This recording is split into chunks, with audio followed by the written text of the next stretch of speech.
When you're a top draft pick, you usually land on one of the league's weakest teams. That's the cost of being chosen high. The spotlight and the burden arrive together. Angel Reese knew this when she joined Chicago. She even told fans to be patient, to give the team grace while they rebuilt. But the same player who asked for patience would ignite a firestorm that shook her own locker room to its core. What happens when the supposed face of a franchise becomes the spark that burns it from the inside? When the player marketed as the future delivers headlines that embarrass the present. That is exactly what just unfolded in Chicago. The rest of the league has been buzzing non-stop since Reese's interview, where she dropped a line that was less about leadership and more about entitlement. "I'll look back in 20 years," she said, "and no, it's not just because of one person that people watch women's basketball. It's because of me too. Stop bringing in players." The subtext was impossible to miss. Her message wasn't subtle. The roster wasn't good enough, the veterans weren't enough, and management needed to deliver stars or risk losing her. It was less a rallying cry than a demand, a shot across the bow of her own teammates. For rookies scraping to earn minutes, the words were a gut punch. Imagine hearing the public face of your franchise dismiss you as expendable. That's not building culture, that's ripping it apart in front of the cameras. Reports say the Sky locker room instantly erupted. Management had to call an emergency meeting to keep tempers from boiling over. Instead of uniting the roster, Reese's comments united them against her. And then came the shot that rattled veterans across the league. Courtney Vandersloot, two-time champion, five-time All-Star, and one of the most respected floor generals in women's basketball, was casually dismissed as too old to rely on. Vandersloot, who once chose Chicago over other contenders, had her legacy reduced to a throwaway line. That is not leadership. That is hubris. Reese's words landed like a grenade. The irony? Chicago's front office had already mortgaged their future to surround her with help.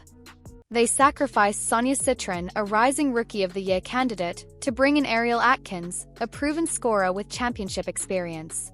They delivered exactly the kind of veteran presence Reese said she needed. Instead of gratitude, Reese doubled down, saying it still wasn't enough. The message was clear. She didn't just want support, she wanted stars, and until she got them, no one in the locker room measured up. The fallout was immediate. Younger players felt sidelined. Veterans felt humiliated. Coaches were left juggling egos rather than schemes. Reese fractured the team instead of binding it together.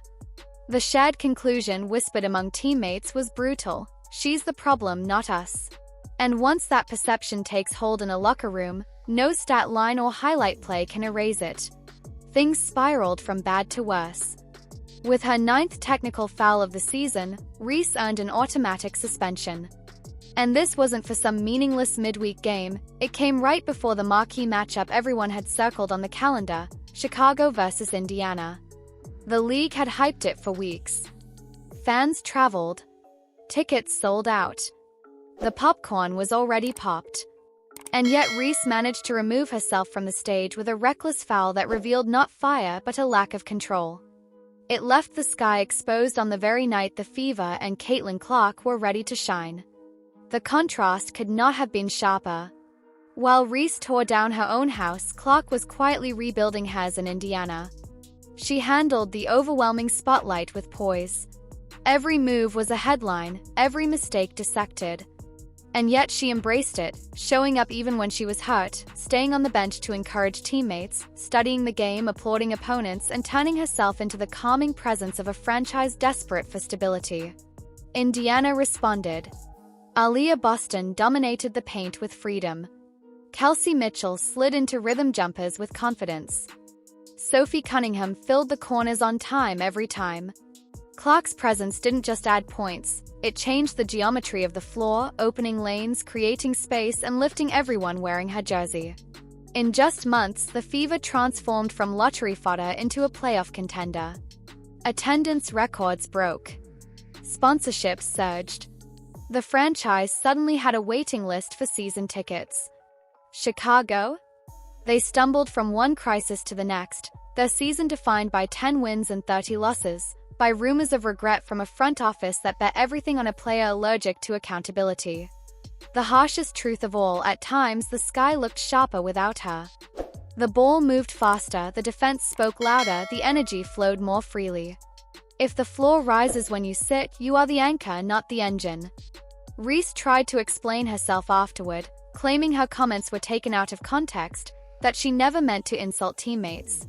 But words once spoken cannot be pulled back. They linger. They divide. And in this case, they revealed more about who she is as a leader than any correction could.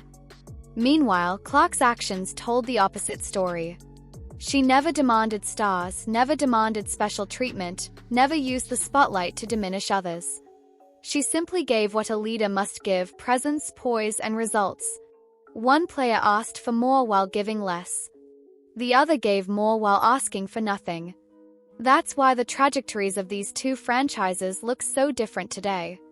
Indiana is building a foundation for the next decade, while Chicago is drowning in apologies and damage control. So here we are. Two rookies under the same blinding spotlight, taking two very different paths. One builds trust. The other drains it. One elevates. The other fractures. The question practically asks itself, on whom would you build your franchise?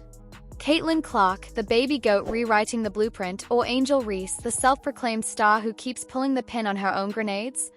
Drop your answer in the comments below.